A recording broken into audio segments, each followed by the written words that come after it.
বিসমিল্লাহির রহমানির রহিম।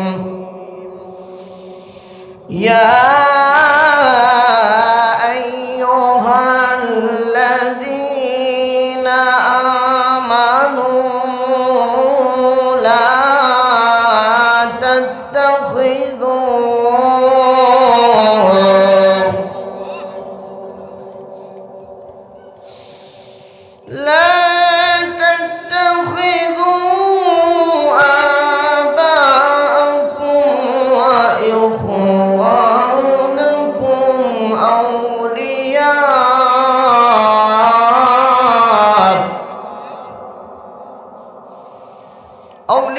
أولياء إن استحبوا الكفر على الإيمان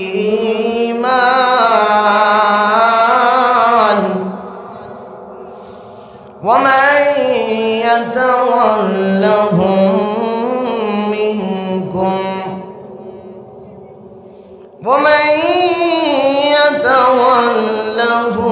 منكم فأولئك هم الظالمون. صدق الله العظيم. عن عبد الله بن مسعود رضي الله تعالى عنه قال قال رسول الله صلى الله عليه وسلم قال لا تزول قدم يوم القيامة من عند ربه حتى يسأل عن خمس: عن عمره فيما أفناه، عن شبابه أبلاه، وماله من أين اكتسبه فيما وأنفقه ماذا عمل فيما علم. رواه الترمذي.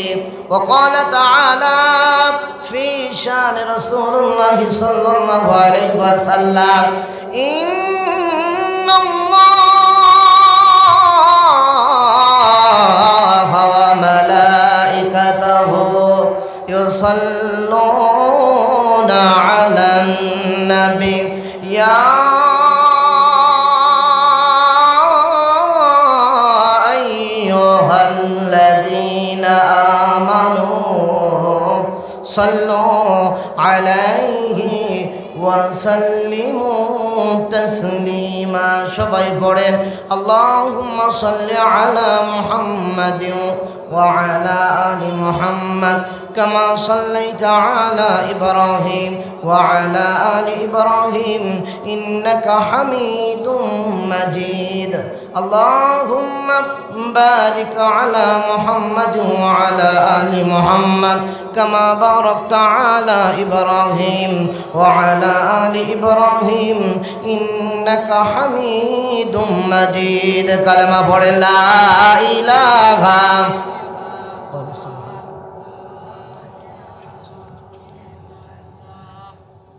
জবানটা দিয়েছেন কে? যে আল্লাহ জবান দিলেন ওই আল্লাহ দেওয়া কণ্ঠে কালিমা পড়তে কষ্ট হয়? জোরে বলেন লা ইলাহা। যে মানুষ মানুষের বেদনায় কেঁদেছিলেন আজীবন মদিনায়,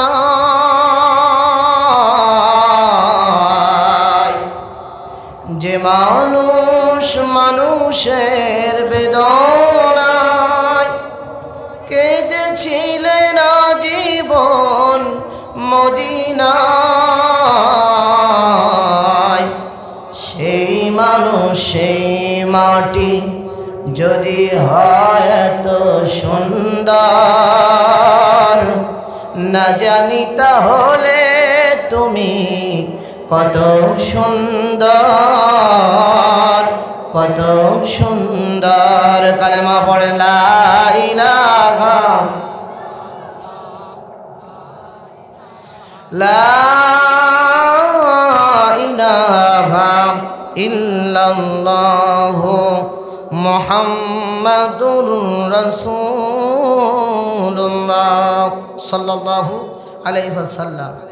বাংলাদেশের ঐতিহ্যবাহী জেলা নওগাঁ জেলার অন্তর্গত গোপালপুর বান্দাইপুর যুব সমাজের উদ্যোগে 2 দিনব্যাপী তাফসিরুল কোরআনুল কারীমের মাহফিলের প্রথম রজনী সম্মানিত সভাপতি, আজকের এই প্রোগ্রামটা রব্বুল আলামিন এই প্রোগ্রামে যিনাকে সভাপতি হিসাবে কবুল করেছেন আমাদের একান্ত প্রিয় শ্রদ্ধাভাজন স্যার জনাব আলহাজ আমিনুল ইসলাম মন্টু, শিক্ষক মান্দা আদর্শ বালিকা উচ্চ বিদ্যালয় ও কলেজ। আল্লাহর কাছে দোয়া করছি আল্লাহর এই গোলামকে হায়াতে তৈয়্যিবা সিহাতে কুল্লিয়া দান করুন, পড়ে না আমিন।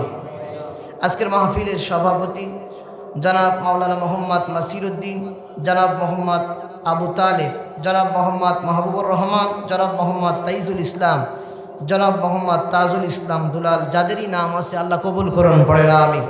আজকের মাহফিলের প্রধান অতিথি হিসাবে আল্লাহ রাব্বুল আলামিন যিনাকে কবুল করেছেন নওগাঁ জেলার সম্মানিত জেলা আমির জনাব মোহাম্মদ আব্দুর রাকিব, আল্লাহ রাব্বুল আলামিন তার এই গোলামকে হায়াতে তৈয়্যিবা সিহাতে কুল্লিয়া দান করুন, পড়ে না আমিন। আজকের মাহফিলের সম্মানিত অতিথি, বিশেষ করে আজকের এই মঞ্চে যারা নাম না জানা বসে আছেন সম্মানী ব্যক্তিবর্গ, আমার পাশে বসে আছেন আমাদের একান্ত প্রিয় ভাই জনাব মোহাম্মদ ইলিয়াস খান, সাবেক চেয়ারম্যান ৩ নং পরানপুর ইউপি। আল্লাহর এই গোলামকে হায়াতে তৈয়্যিবা সিহাতে কুল্লিয়া দান করুন, পড়ে না আমিন। সম্মানিত প্রিয় বন্ধুগণ, আল্লাহ রাব্বুল আলামিন এত ঘাত প্রতিঘাতের মধ্য দিয়া যতটুকু সময় আল্লাহর কোরআন শোনার জন্য সুযোগ করে দিয়েছেন, এজন্য আমরা সকলেই পড়ছি আলহামদুলিল্লাহ। সবাই বলেন আলহামদুলিল্লাহ। দরুদ এবং সালাম পাঠাই বিশ্বনবী বিশ্বনেতা জনাবে মুহাম্মদুর রাসূলুল্লাহ, সকলেই পড়ছি সাল্লাল্লাহু আলাইহি ওয়াসাল্লাম। সম্মানিত প্রিয় উপস্থিতি, আল্লাহ রাব্বুল আলামিন যে পরিবেশ আমাদেরকে দিয়েছেন, বিগত দিনে আমরা এই পরিবেশটা পাই নাই, কথা বলেন ঠিক না? নবীজি বলেছেন মান ক্বালা বিহি সাদাকা, কোরআন থেকে যারা কথা বলে তারা সত্য কথা বলে। কোরআন থেকে যারা কথা বলে তারা কি বলে? সত্য কথা বলে। কোরআনের বাইরে যা কিছু হয় সব কিছু কি মিথ্যা। কোরআনকে অমান্য করে যারা চলবে, কমপক্ষে আল্লাহ রাব্বুল আলামিন দুনিয়া এবং আখিরাত মিলে 5টা বিপদ দিবেন। জোরে বলেন কয়টা? আরো জোরে। শুধু শুনবেন, মুখস্থ করবেন না, তাহলে তো হবে না। নাম্বার 1, রাব্বুল আলামিন বলেন আল্লাহ তাআলা তাদের দুনিয়ার জীবনটা সংকীর্ণ করে দিবেন, কোনা নাউযুবিল্লাহ। নাম্বার 2, কিয়ামতের দিন এই সমস্ত মানুষগুলোকে আল্লাহ রাব্বুল আলামিন অন্ধ করে উঠাবেন, কোনা নাউযুবিল্লাহ। নাম্বার 3, কোরআনুল কারীমের বিপক্ষে যারা চলবে, স্বয়ং আল্লাহর হাবিব সাল্লাল্লাহু আলাইহি ওয়াসাল্লাম তিনাদের বিরুদ্ধে মামলা দায়ের করবে। নাম্বার 4, কোরআনের বিপক্ষে যারা জীবন পরিচালনা করবে, এই কোরআন তাদের বিপক্ষে সাক্ষী হয়ে দাঁড়াবে, কোনা নাউযুবিল্লাহ। নাম্বার 5, কোরআনের বিপক্ষে যারা অবস্থান করবে তাদের জন্য জাহান্নামে যাওয়ার জন্য যথেষ্ট হয়ে যাবে, কোনা নাউযুবিল্লাহ। তাহলে এখন আমরা যারা এখানে বসে আছি, যারা কোরআনুল কারীমের পক্ষে আছে, একটু দুহাত তুলে আল্লাহকে দেখান। লিল্লাহে তাকবীর, লিল্লাহে তাকবীর। আমরা আল্লাহর কোরআনুল কারীমের পক্ষে, ঠিক না বলেন? আল্লাহর কোরআন থেকে যে কথাগুলো হবে এগুলো অহংকার ছেড়ে দিয়ে মেনে নিতে হবে। অহংকারীদের মধ্যে আপনি 3টা বৈশিষ্ট্য পাবেন। জোরে বলেন কয়টা? 1, অহংকারীরা যখন কথা বলবে তখন অপরকে ছোট করে কথা বলবে। নাম্বার 2, অহংকারীরা যখন চলনে বলনে চলবে, কাজকর্ম করবে, অপরকে দেখাবে এই কাজটা করে আমি বড় হয়েছি, ও পারুক বানাবো। নাম্বার 3, অহংকারীদের মধ্যে আরেকটি বৈশিষ্ট্য হলো তারা যখন কথা বলবে সর্ব অবস্থায় নিজেকে বড় মনে করবে। এরকম লোক বাংলাদেশে বুঝি নাই, গোপালপুরে আছে। আচ্ছা, অহংকারী আমরা হব না, জোরে বলি ইনশাআল্লাহ। তাহলে অহংকার ছেড়ে দিয়ে আল্লাহর কোরআন মেনে নিব, জোরে বলি ইনশাআল্লাহ। আল্লাহর কোরআনটা যদি মানতে পারেন, সূরাতুজ যুখরুফের মধ্যে এসেছে আপনি আমি জান্নাতি, কন্যা সুবহানাল্লাহ। আমার প্রিয় ভাইরা, সূরাতুজ যুখরুফের মধ্যে রব্বুল আলামিন বলেন ইয়া ইবাদি লা খাউফুন আলাইকুমুল ইয়াওমা ওয়ালা আনতুম তাহজানুন আল্লাযীনা আমানু বিআয়াতিনা ওয়া কানু মুসলিমিন উদখুলুল জান্নাতা আনতুম وأزواجكم تحبرون রব্বুল আলামিন বলেন ইয়া ইবাদি হে বান্দারা আমার লা খাউফুন তোমাদের কোনো ভয় নাই ওয়ালা আনতুম তাহজানুন রব্বুল আলামিন বলেন তোমাদের কোনো চিন্তা নাই আল্লাযীনা আমানু তোমরা দুনিয়াতে ওই সমস্ত মানুষগুলো বিআয়াতিনা এই কোরআনুল কারীমের পক্ষে ছিলে এই কোরআনুল কারীম তোমরা শুনেছো এই কোরআনুল কারীম তোমরা মেনেছো এই দুনিয়ার বুকে তোমরা কোরআন অনুযায়ী জীবন যাপন করেছো কোরআনের পক্ষে লড়াই করেছো সংগ্রাম করেছো কোরআনুল কারীমের পক্ষে চলতে গিয়ে তোমাদের জেল হয়েছে জুলুম হয়েছে তোমাদের উপরে অত্যাচার হয়েছে তোমাদের কোনো চিন্তা নাই তোমাদের কোনো ভয় নাই রব্বুল আলামিন বলবেন কিয়ামতের দিন উদখুলুল জান্নাত আজকে তোমরা যাও জান্নাতের মধ্যে চলে যাও যারা এখানে আলেম আছেন তারা বুঝতে পারবেন শব্দের শেষে আল্লাহ রব্বুল আলামিন আজওয়াজুকুম শব্দ দিয়েছেন আজওয়াজুকুম শব্দের অর্থ হচ্ছে স্বামী স্ত্রী উভয় সুবহানাল্লাহ বলেন এই পৃথিবীর জমিনে যদি আপনি কোরআনুল কারীমের পক্ষে যদি চলেন কোরআনুল কারীমের পক্ষে যদি লড়াই করেন সংগ্রাম করেন কোরআনুল কারীমের পক্ষে যদি জীবন পরিচালনা করেন রব্বুল আলামিন বলেন তুমি শুধু একাই জান্নাতে যাবে না বরং তোমার স্ত্রীদেরকে নিয়ে তোমরা কিয়ামতের দিন জান্নাতের মধ্যে চলে যাবা সুবহানাল্লাহ বলেন আমার প্রিয় ভাইরা এজন্য কোরআনুল কারীমের পক্ষে থেকে অনেকেই বাড়িতে থাকতে পারে নাই অনেককেই জেল খাটা লাগছে অনেকেই জুলুমের শিকার হওয়া লাগছে কোরআনুল কারীমের পক্ষে থাকার কারণে তাদের নাম লিস্ট করে করে থানায় দেওয়া হয়েছে কষ্ট পাওয়ার দরকার নাই সঠিকভাবে স্ত্রীর হক আপনি আদায় করতে পারেন নাই আজকে যে ঘোষণা করে দিবেন সূরাতুজ যুখরুফের মধ্যে আল্লাহ তথ্য দিয়ে দিয়েছেন যারাই কোরআনুল কারীমের পক্ষে থাকবে আল্লাহ রাব্বুল আলামিন বলেন তাদের স্ত্রীদেরকে নিয়ে তারা জান্নাতের মধ্যে থাকবে কন্যা সুবহানাল্লাহ আমার প্রিয় ভাইয়েরা এজন্য আমরা জান্নাতে যেতে চাই ঠিক কি না এজন্য আমরা আজকে কোরআনুল কারীমের 9 নম্বর সূরা কত নম্বর সূরা বললাম 9 নম্বর সূরা সূরার নাম হচ্ছে সূরাতুত তাওবা কি নাম বললাম সূরাতুত তাওবা কোরআনুল কারীমের 9 নম্বর সূরা আল্লাহ রাব্বুল আলামিন এই সূরাটা নাজিল করেছেন মক্কায় কোথায় নাজিল করেছেন মক্কায় নাজিল করেছেন এই সূরাটা আল্লাহ রাব্বুল আলামিন মক্কায় নাজিল করেছেন আমি আবারও বলছি কোথায় নাজিল করেছেন মক্কায় নাজিল করেছেন তাওবা শব্দের অর্থ হচ্ছে ফিরে আসা কাম ব্যাক করা রিটার্ন করা তাওবার কিন্তু আরেকটা নাম আছে কি আছে বলেন আরেকটা নাম আছে সেই নামটা কি বলতে পারবেন আপনারা বলতে পারবেন না না তাওবার আরেকটা নাম হচ্ছে বারাত আরেকটা নাম কি বারাত শব্দের অর্থ হচ্ছে বিচ্ছিন্ন হওয়া কি হওয়া বলেন কাদের সাথে বিচ্ছিন্ন হবেন যারা ইসলাম মানে না ইসলাম অনুযায়ী চলে না ইসলাম অনুযায়ী জীবন যাপন করে না এদের সাথে বিচ্ছিন্ন হতে হবে আর এটার নামই হচ্ছে বারাত কন্যা সুবহানাল্লাহ তার মানে হলো আমার বাবা যদি ইসলামের বিপক্ষে চলে যায় তাদের সাথে সম্পর্ক রাখা যাবে আমার দাদা যদি আমার বিপক্ষে চলে যায় তাদের সাথে সম্পর্ক রাখা যাবে আমার ভাই যদি আমার বিপক্ষে চলে যায় আল্লাহর বিপক্ষে চলে যায় আল্লাহর দ্বীনের বিপক্ষে চলে যায় তাদের সাথে সম্পর্ক রাখা যাবে ওয়াল্লাহি আল্লাহর কসম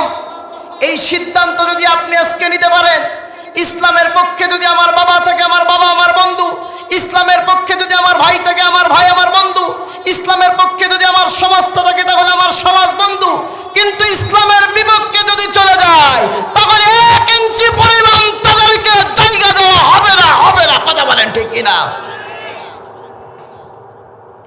এটার নামই হচ্ছে বারাত এটার নাম কি বারাত আমার প্রিয় ভাইয়েরা এই সূরাটা যখন নাজিল হয় শানে নুজুল যেটাকে বলে এই সূরাটা নাজিল হওয়ার প্রেক্ষাপটটা হলো আল্লাহর হাবিব সাল্লাল্লাহু আলাইহি ওয়াসাল্লাম মক্কার জমিনে ঘোষণা করে দিলেন তোমাদের ভাইদেরকে ছেড়ে তোমাদের বাবাদেরকে ছেড়ে তোমাদেরকে হিজরত করতে হবে কি করতে হবে বলেন হিজরত করতে হবে এই ঘোষণা যখন আল্লাহর হাবিব সাল্লাল্লাহু আলাইহি ওয়াসাল্লাম দিয়ে দিলেন ইসলামের জন্য, আল্লাহর দ্বীনের জন্য তোমাদেরকে হিজরত করতে হবে মক্কা থেকে।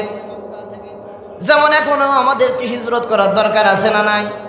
আল্লাহর দ্বীনের জন্য যে কোনো জায়গায় আমাদেরকে হিজরত করা লাগতে পারে।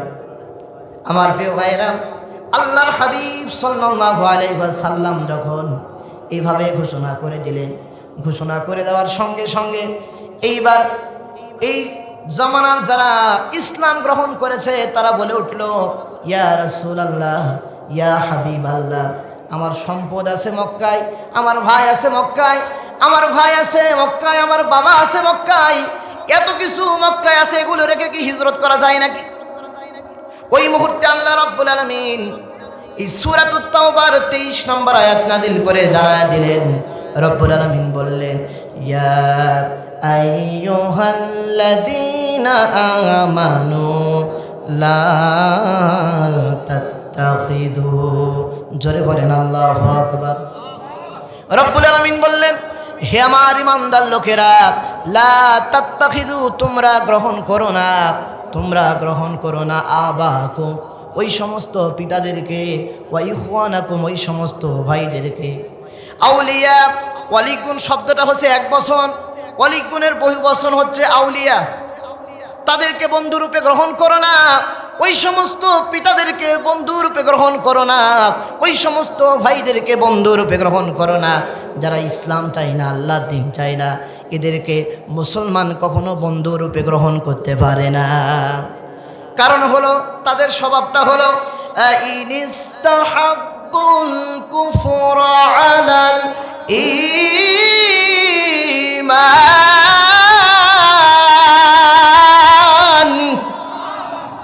এদের স্বভাবটা হলো ঈমানের উপরে কুফরিকে প্রাধান্য দেওয়া। গভীর মনোযোগ, আপনার ওই সমস্ত ভাই, ওই সমস্ত বাবা, ওই সমস্ত চাচা, ওই সমস্ত দাদা, ওই সমস্ত প্রতিবেশীর স্বভাবটা হলো ঈমানের উপরে কুফরিকে প্রাধান্য দেওয়া।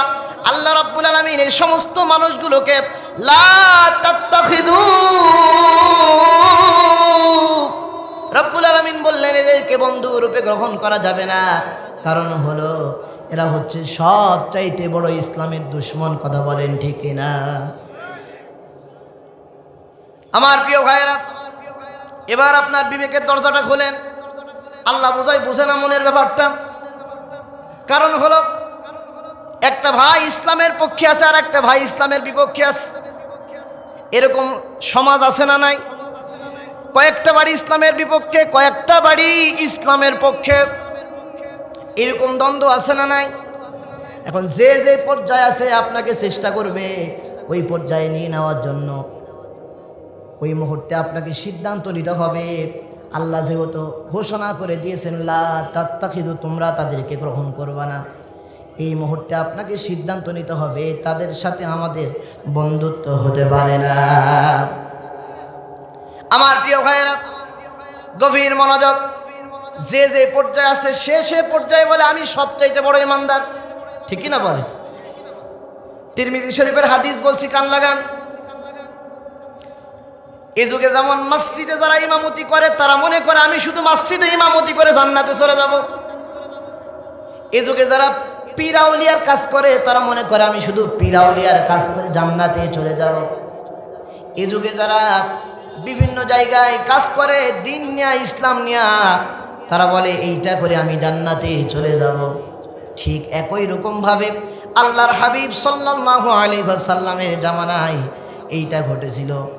যতগুলো হাজি যায় হজ করতে তাদেরকে পানি পান করানো সবচাইতে বড় ইবাদত তারা মনে করত।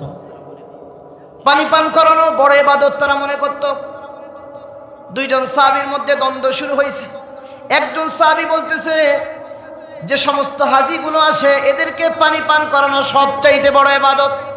আরেকজন সাহাবী বলতেছে না না না, ওইটা বড় ইবাদত হতে পারে না, বরং বড় ইবাদত হলো আল্লাহ রাস্তায়, আল্লাহর জমিনে ইকামতে দ্বীনের কাজ করা। কয়টা পক্ষ বললাম? দুইটা পক্ষ। এক পক্ষ বলতেছে যে সমস্ত মানুষ হজ করতে আসে তাদেরকে পানি পান করানো বড় ইবাদত। আর একজন বলতেছে না না, ওইটা বড় ইবাদত নয়, বরং ইসলাম যেভাবে বলেছে আল্লাহর দ্বীন কায়েম করার জন্য লড়াই সংগ্রাম করতে হবে, ওইটা বড় ইবাদত। দুজনের মধ্যে দ্বন্দ্ব শুরু হয়ে গিয়েছে। একটা পর্যায়ে একজনের আওয়াজটা একটু জোরে হয়েছে। জোরে হওয়ার সঙ্গে সঙ্গে এই জোরে আওয়াজটা চলে গেছে হযরতে ওমরের কানে। কার কানে গিয়েছে বলেন? হযরতে ওমরের কানে যখন চলে গিয়েছে, ওমরের কানে যাওয়ার পরে এবার হযরতে ওমর রাদিয়াল্লাহু তাআলা একটু রাগ দেখা বললেন, তোমরা এত জোরে জোরে কথা বলো কেন? সাথে সাথে বলতেছে ওমর, আমি বলেছি আল্লাহর জমিনে আল্লাহর দ্বীন কায়েম করা বড় ইবাদত, আর এ বলেছে হাজীগুলোকে পানি পান করানো বড় ইবাদত। এবার আপনি ফায়সালা দেন কোনটা বড় ইবাদত। সাথে সাথে ওমর বললেন, আজকে জুমার দিন, কিছুক্ষণ পর আল্লাহর হাবিব সাল্লাল্লাহু আলাইহি ওয়াসাল্লাম জুমার খুতবা প্রদান করবেন। জুমার খুতবা প্রদান করার পরে কিছুক্ষণ পর আল্লাহর নবীজি এখানে আসবেন। আসার পরে তোমরা তোমাদের জিজ্ঞাসার জবাবটা নিয়ে নিও। এবার আপনাদের কাছে আমি প্রশ্ন রাখতে চাই, ইমামতি করা বড় ইবাদত নাকি আল্লাহর জমিনে আল্লাহর দ্বীন কায়েম করা বড় ইবাদত? যারা দাওয়াতি কাজ করে ওইটার চাইতে আল্লাহর দ্বীন কায়েম করা ছোট ইবাদত নাকি বড় ইবাদত?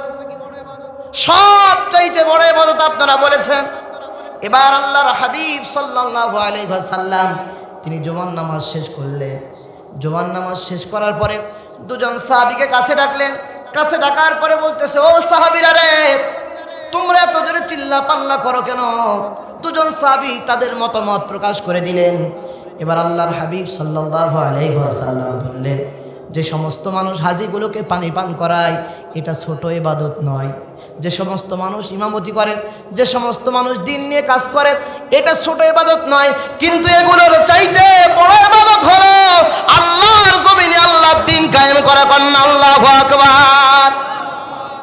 আমার প্রিয় ভাইয়েরা, আল্লাহর দ্বীন কায়েম করতে গিয়ে আপনার বাবা আপনার বিরুদ্ধে চলে যেতে পারে, আপনার ভাই আপনার বিরুদ্ধে চলে যেতে পারে, আপনার সমাজ আপনার বিরুদ্ধে চলে যেতে পারে। যত কিছুই যাক না কেন, আপনি যদি ইস্তিকামাত থাকতে পারেন, আল্লাহ রাব্বুল আলামিন বলেন, অবাশশিরিল জান্নাতিল্লাতী কুনতুম তুআদুন। রাব্বুল আলামিন বলেন, এদেরকে সুসংবাদ দিয়ে দাও জান্নাতের। সুবহানাল্লাহ বলেন। আমার প্রিয় ভাইরা, ইমামদের সামনে কখনো জোরে কথা বলা যাবে? আলেমদের সামনে জোরে কথা বলা যাবে? ছোট্ট একটি কথা আপনাদেরকে বলি, আজকের সমাজের মধ্যে আমরা দেখতে পাই আলেমদেরকে কেউ কদর করতে চায় না, আলেমদের সামনে জোরে জোরে কথা বলে। এরকম ব্যাকুল লোক আছে না নাই? হযরত ওমর রাদিয়াল্লাহু তাআলা আনহু মদিনা চত্বরে একটা লোক আসছে তায়েফ থেকে এসে আল্লাহর হাবিব সাল্লাল্লাহু আলাইহি ওয়াসাল্লামকে ডাকতেছে, ইয়া মুহাম্মদ, ইয়া মুহাম্মদ, ইয়া মুহাম্মদ, এভাবে ডাকতেছে। হযরত ওমর রাদিয়াল্লাহু তাআলা এটা লক্ষ্য করলেন। লক্ষ্য করার পরে ওই লোকগুলোকে কাছে ডাকলেন। কাছে ডাকার পরে বলতেছে, তোমার বাড়ি কোথায়? লোকটা বলতেছে, আমার বাড়ি হলো তায়েফে। কোথায় বলেন? সঙ্গে সঙ্গে ওমর রাদিয়াল্লাহু তাআলা তরবারির উল্টা পিঠটা দেখা বললেন, ওয়াল্লাহি আল্লাহর কসম, তোমার বাড়ি যদি তায়েফে না হয়ে তোমার বাড়ি যদি মদিনা চত্বরে হতো, তাহলে আমার নবীজির নাম জোরে জোরে ডাকার জন্য তোমার গর্দানটা আমি দ্বিখণ্ডিত করে দিতাম।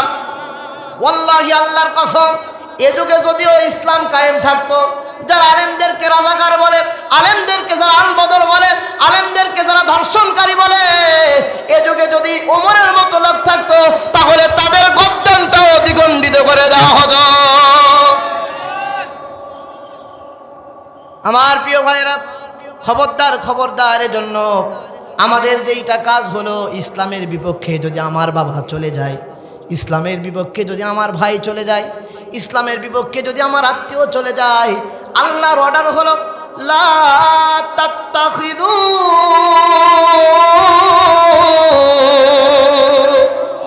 আল্লাহ রাব্বুল আলামিনের অর্ডার হলো তাদেরকে গ্রহণ করা যাবে না। যারা এখানে আরবি গ্রামার বোঝেন একটু খেয়াল করেন, লা তাত্তাখিযু নেহির আলোচনা আল্লাহ দিয়েছেন, কখনো এই গ্রহণ তোমরা করবে না। কিন্তু আমার দেশের মানুষগুলো সামান্য 500 টাকার বিনিময়ে সামান্য এক প্যাকেট বিড়ির কাছে বিক্রি হয়ে যায়, ঠিক না বলে? 2 দিন আগে 1000 টাকা 200 টাকার বিনিময়ে বিক্রি হয়ে যায়। কথা বলেন না কেন? আল্লাহ বুঝে এগুলো বোঝে না, দেখে না। আল্লাহ আচ্ছা মতো চাইছে। কারণ হলো রাব্বুল আলামিন সূরাতুল মুমিনুনের মধ্যে বলেন, ইয়ালামু খাইনাতাল আয়ুনি ওয়া মা তুখফিস সুদূর।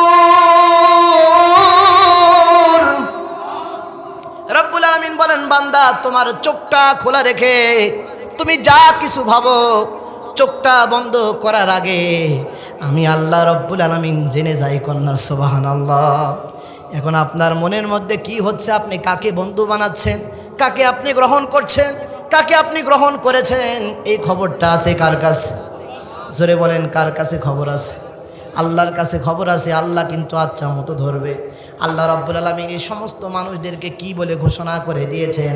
রব্বুল আলামিন বলেন, ফাউলাইকা হুমুল যালিমুন। রব্বুল আলামিন বললেন, এই সমস্ত মানুষগুলোকে যারা গ্রহণ করবে তারা হচ্ছে পৃথিবীর মধ্যে সবচাইতে বড় জালেম। কন্যা নাউজুবিল্লাহ। আপনাদেরকে আমি বলতে চাই, ইসলামের পক্ষে যদি আমার ভাই থাকে আমার আপন, ঠিক কিনা বলেন? ইসলামের পক্ষে যদি আমার বাবা থাকে আমার আপন, ইসলামের পক্ষে যদি আমার মা থাকে আমার আপন, ইসলামের পক্ষে যদি আমার প্রতিবেশী থাকে আমার আপন, ইসলামের পক্ষে যারাই থাকবে তারাই আমার আপন। কথা বলেন ঠিক না?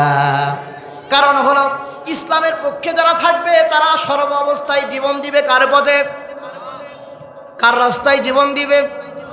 অন্য কোনো রাস্তায় জীবন দেওয়া যাবে না। জীবন দিতে হবে কার রাস্তায়? আল্লাহর রাস্তায় জীবন দিবে। আল্লাহ রাব্বুল আলামিন বলেন, ইন্নাল্লাহা আশতারা মিনাল মুমিনিনা আনফুসাহুম ওয়া আমওয়ালাহুম বিআন্না লাহুমুল জান্নাহ। রাব্বুল আলামিন বলেন, নিশ্চয় ইশতারা, তারা ক্রয় করে নিয়েছে, ক্রয় বিক্রয় করে ফেলে দিয়েছে, বিআন্না লাহুমুল জান্নাহ, জান্নাতের বিনিময়ে জান এবং মাল। আল্লাহ যারা পাকা ঈমানদার তারা জালেম হবে না, বরং নিজের জানমালের বিনিময়ে জান্নাতটা কিনে নিবে। কন্যা সুবহানাল্লাহ। আর যারা বন্ধুত্ব করবে তারা কি? জালেম। তারা কি? কথা বলেন। বলেছেন কে? শাফিউল ইসলাম বলেছেন কে? আর আল্লাহ রাস্তায় যারা জানমাল বিক্রি করবে তারা কি? জান্নাতি। ছোট্ট একটি ঘটনা আপনাদের কাছে উল্লেখ করতে চাই, সময় বেশিক্ষণ নয়, একটু খেয়াল করে আপনারা শোনেন, কানটা একটু খাড়া করে দিয়ে শোনেন। আল্লাহ রাসূলের একজন গরিব সাহাবী আল্লাহর হাবিব সাল্লাল্লাহু আলাইহি ওয়াসাল্লামের কাছে এসে প্রায় বলতেন, ইয়া রাসূলুল্লাহ, ইয়া হাবিবাল্লাহ, আমি বিবাহ করতে চাই। কি করতে চাই বলেন? বিবাহ করতে চাই। ইয়া রাসূলুল্লাহ, আমাকে একটা মেয়ের ব্যবস্থা করে দেন। সঙ্গে সঙ্গে আল্লাহর হাবিব সাল্লাল্লাহু আলাইহি ওয়াসাল্লাম কয়েকটা বার শোনার পরে আল্লাহর হাবিব বললেন, যাও যাও যাও, মদিনার মধ্যে ওই যে একজন রূপবতী গুণবতী একজন কন্যা আছে তার বাড়িতে তোমরা চলে যাও। সাথে সাথে এই সাহাবীরা চলে গেলেন। যাওয়ার পরে ওই নবীজির দেখানো বাড়িতে দরজায় কড়া নাড়া দিলেন। দরজা থেকে বেরিয়ে আসলো ইবনুল ওহাব।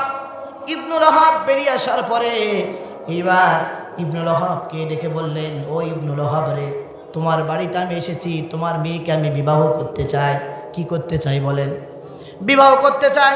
সাথে সাথে ইবনুল ওহাব বলতেছে, তোর মতো কালু, তোর টাকা নাই, তোর পয়সা নাই, তোর সাথে কি আমার মেয়েকে বিবাহ দিব নাকি?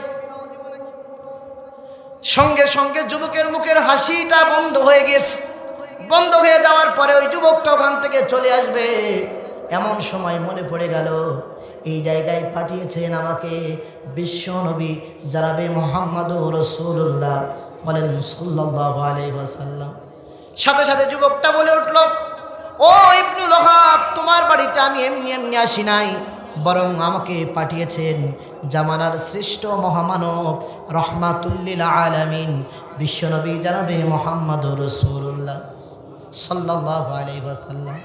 এ কথা বলার সঙ্গে সঙ্গে পাশের রুম থেকে কন্যা ডেকে বলতেছে, ও যুবক, তুমি দাঁড়াও। আমার চেহারা দিয়ে কি হবে? আমার টাকা দিয়ে কি হবে? আমার ধন দৌলত দিয়ে কি হবে? তুমি আমার নবীজিকে যে বলে দিও আমি বিবাহের জন্য রাজি, তিনি যেন কাজী নির্ধারণ হইয়া বিবাহের মোহরনা নির্ধারণ করে দিয়া তোমার সঙ্গে আমার সঙ্গে বিবাহের যেন ব্যবস্থা করে দেয়। কন্যা সুবহানাল্লাহ। আমার প্রিয় ভাইয়েরা, এমন সময় যুবকের মুখে হাসি চলে আসছে। এতদিন যাবৎ বিয়ে করতে পারি না, এবার বিয়ে হবে। আল্লাহু আকবার। যুবক এইবার আল্লাহর হাবিব সাল্লাল্লাহু আলাইহি ওয়াসাল্লামের কাছে চলে গেলেন। কাছে চলে যাওয়ার পরে এই যুবকটা নবীজির কাছে যে যখন একটু হাসতেছেন, হাসার সঙ্গে সঙ্গে আল্লাহর হাবিব সাল্লাল্লাহু আলাইহি ওয়াসাল্লাম ডেকে বলতেছেন, ও যুবক, তোমার মুখে এত হাসি কেন? সঙ্গে সঙ্গে যুবক পিছনের ঘটনাগুলো খুলে বললেন। বলার সাথে সাথে নবীজি বললেন, তোমার বিবাহের মোহরানা 400 দিরহাম। কত দিরহাম বলেন? আরো জোরে। সাথে সাথে যুবকের মুখটা কালো হয়ে গেছে। যুবক এখন বলতেছে, এই মোহরানার জন্যই তো আমি একদিন বিবাহ করতে পারি নাই, এই এত টাকা পাবো কোথায়? সাথে সাথে আল্লাহর হাবিব সাল্লাল্লাহু আলাইহি ওয়াসাল্লাম বলতেছেন, ও সাহাবীরে, যাও যাও যাও, ওই যে আমার একজন ধনী সাহাবী আছে জিন্নুরাইন, উসমানের বাড়িতে তুমি চলে যাও। যাওয়ার পরে সমস্ত ঘটনা তুমি খুলে বলো, দেখো তো কোনো ব্যবস্থা হয় কিনা। যুবকটা চলে গেলেন। যুবকটা চলে যাওয়ার পরে এইবার উসমান রাদিয়াল্লাহু তাআলা আনহুর বাড়িতে যখন চলে গেলেন, যে একটু হাসি মাখা মুখটা দেখাইছেন, দেখানোর পরে উসমান জিজ্ঞেস করলেন, ও যুবক, তুমি এত হাসো কেন? ও যুবক, তুমি এত হাসো কেন? সাথে সাথে এই যুবকটা বলে উঠল, পিছনের সমস্ত ঘটনাগুলো খুলে বলল। খুলে বলার সঙ্গে সঙ্গে উসমান রাদিয়াল্লাহু তাআলা আনহু ঘরের মধ্যে প্রবেশ করলেন। ঘরের মধ্যে প্রবেশ করার পরে 200 দিরহাম মুঠের মধ্যে করে নিলেন। মুঠের মধ্যে করে নেওয়ার পরে এইবার এই 200 দিরহাম নিয়ে যুবকের পকেটের মধ্যে ঢুকায় দিলেন। কন্যা সুবহানাল্লাহ। আমার প্রিয় ভাইরা, সঙ্গে সঙ্গে যুবকটা যখন চলে আসবে, উসমান রাদিয়াল্লাহু তাআলা আনহু এইবার বললেন, ও যুবক, দাঁড়াও, তোমার কি শুধু বিবাহের মোহরানা দিলে হবে নাকি? তোমার বিয়ের কি বাজার করা লাগবে না? তোমার বিয়ের কি স্নো কিনা লাগবে না? ফেস ওয়াশ কিনা লাগবে না? উসমান রাদিয়াল্লাহু তাআলা আনহু আরো কিছু টাকা নিয়ে আর একটা পকেটের মধ্যে ঢোকায় দিলেন। যুবক আরেকজনের বাড়িতে চলে গেলেন। আরেকজন সাহাবীর বাড়িতে যাওয়ার পরে আরো 200 দিরহাম দিয়ে দিলেন। কত দিরহাম হলো বলেন? সবাই বলেন, কত দিরহাম হলো? 400 দিরহাম হলো। এইভাবে যুবক এই টাকাগুলো নিয়ে, এই দিরহামগুলো নিয়ে চলে গেলেন মদিনার বাজারে বিয়ের বাজার করার জন্য। এমন সময় আল্লাহর হাবিব সাল্লাল্লাহু আলাইহি ওয়াসাল্লাম মদিনার চত্বর থেকে ডাক দিলেন, আল জিহাদ, আল জিহাদ ফি সাবিলিল্লাহ।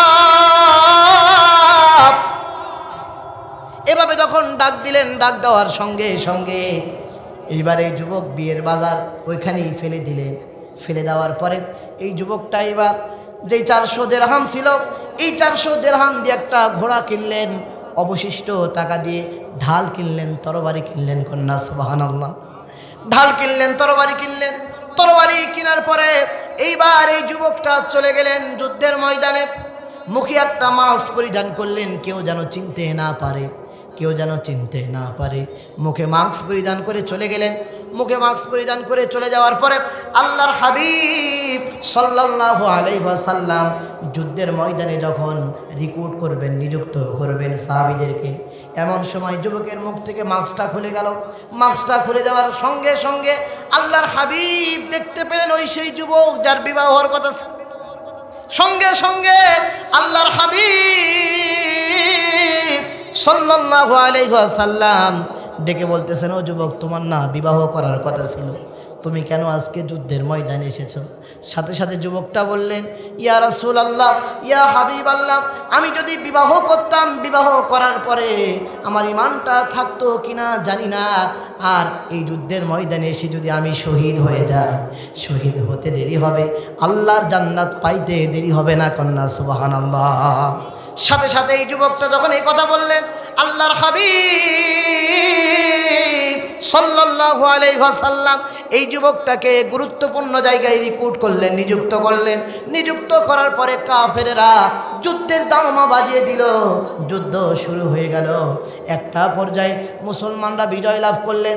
মুসলমানরা বিজয় লাভ করার পর এইবার আল্লাহর হাবিব সাল্লাল্লাহু আলাইহি ওয়াসাল্লাম বলতেছেন, ও সাহাবীরা, দেখো তো, দেখো কার লাশটা কোথায় পড়ে আছে দেখো। সঙ্গে সঙ্গে সাহাবীরা লাশগুলো খোঁজা শুরু করে দিলেন। লাশগুলো খুঁজতে খুঁজতে একটা পর্যায়ে দেখতে পেলেন ওই সেই যুবকের লাশটা পড়ে আছে। না সুবহানাল্লাহ। এমন সময় আল্লাহর হাবিব সাল্লাল্লাহু আলাইহি ওয়াসাল্লাম আর দাঁড়ায় থাকতে পারলেন না, চলে গেলেন যুবকের লাশের সামনে। যাওয়ার পরে দেখতে পেলেন আল্লাহর হাবিব সাল্লাল্লাহু আলাইহি ওয়াসাল্লাম লক্ষ্য করলেন এই যুবকের মুখের উপরে রোদ লাগতেছিল। এমন অবস্থায় আল্লাহর হাবিব আর দাঁড়ায় থাকতে পারলেন না। আল্লাহর হাবিব আর দাঁড়ায় থাকতে পারলেন না, নিজের দেহটাকে রোদের সামনে দিয়ে দিলেন, নিজের দেহটাকে ছাতা বানায়া দিলেন। কন্যা সুবহানাল্লাহ। সাথে সাথে সমস্ত সাহাবীরা কান্নার রোল ফেলে দিল আর বলল, সাদ আর সাদ, তুমি বড়ই ভাগ্যবান, তুমি বড়ই ভাগ্যবান, তোমাকে ছায়া দেওয়ার জন্য আমার নবীজি নিজের দেহটাকে দিয়ে দিয়েছে। আল্লাহু আকবার। আমার প্রিয় ভাইরা, সমস্ত সাহাবীরা কান্না শুরু করে দিল। একটা পর্যায়ে আল্লাহর হাবিব সাল্লাল্লাহু আলাইহি ওয়াসাল্লাম কান্না করতে করতে একটা পর্যায়ে মুখটা ফিরিয়ে নিলেন। কান্না করলেন, তারপরে হাসলেন, তারপরে মুখটা ফিরিয়ে নিলেন। তিনটা বিষয় মনে রাখবেন, প্রথমে কাঁদলেন, তারপরে হাসলেন, তারপরে কি করলেন বলেন? মুখটা ফিরিয়ে নিলেন। এবার সাহাবীরা জিজ্ঞেস করলো, ইয়া রাসূলুল্লাহ, ইয়া হাবিবাল্লাহ, আমরা লক্ষ্য করলাম আপনি কাঁদলেন কেন?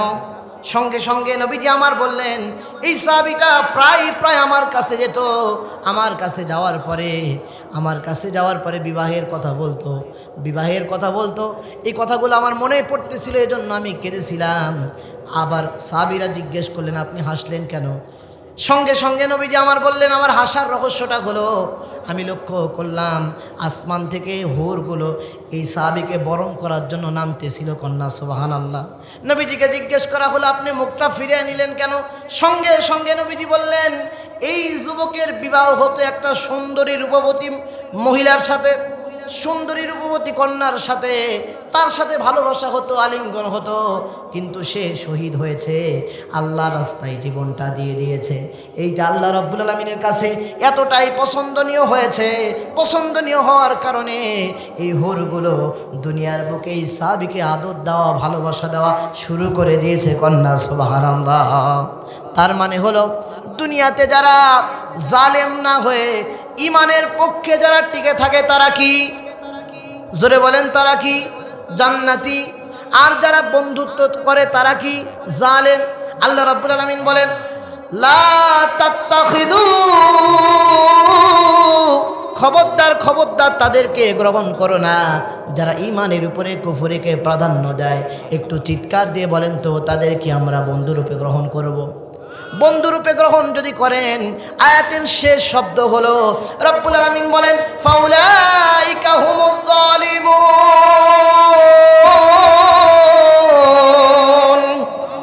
আল্লাহ রব্বুল আলামিন বললেন, আপনি হলেন জালেম।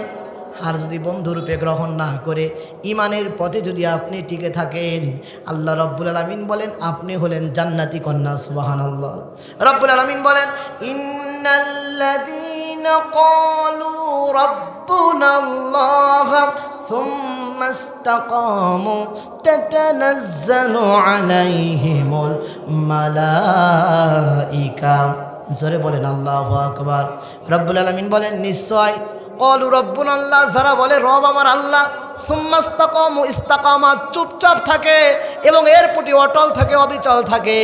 আল্লাহ রাব্বুল আলামিন বলেন, ও ফেরেশতারা, তোমরা নাজিল হয়ে যাও, নাজিল হয়ে যাওয়ার পরে সুসংবাদ দিয়ে দাও জান্নাতের। কন্যা সুবহানাল্লাহ। তাহলে পথ হলো দুইটা, আপনি জালেম হবেন নাকি জান্নাতি হবেন? কথা বলেন।